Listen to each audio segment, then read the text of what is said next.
Yeah, and also I cycle, and I can tell you it's not fun cycling, certainly not as a woman when you're going down a certain very lumpy, we need a national flood strategy. I think that's becoming really, really clear. Climate change means that we're going to have more and more of these potholes. We've got to do something.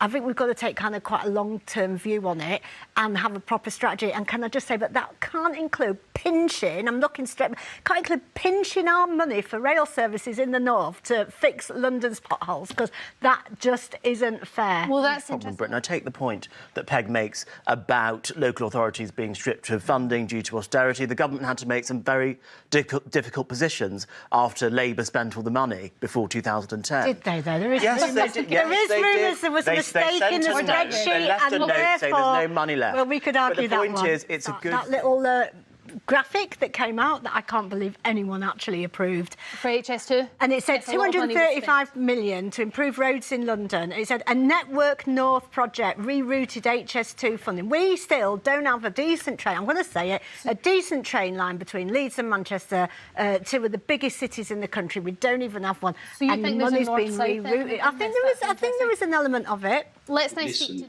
Peg, how do you feel about getting volunteers to do this sort of work? Should we be relying on volunteers for that? Do you know what? I've spent half my career working with community organisations that are running and voluntary organisations, and I've managed loads. I've actually, that's been a big part of my career. So I'm really in favour of public services but not as an excuse for funding and not as a way of doing it on the cheap. And to be quite honest, not when Westminster sits and says, you should do this volunteers. I'm in favour of people choosing to do things themselves and it being community-led. I mean, I think what Dave was saying is really interesting, because I think one of the problems is we have really short-term government in this country, so we can't develop long-term strategy for dealing with big problems.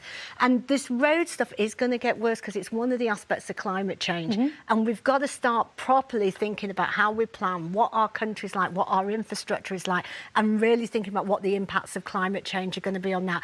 And I think what Dave was saying at the end there is interesting. There's so many things where if we do A, we save money in B, but our system of government and our short-termism doesn't allow us to actually do that, looking overall what are the costs of things. Well, if we're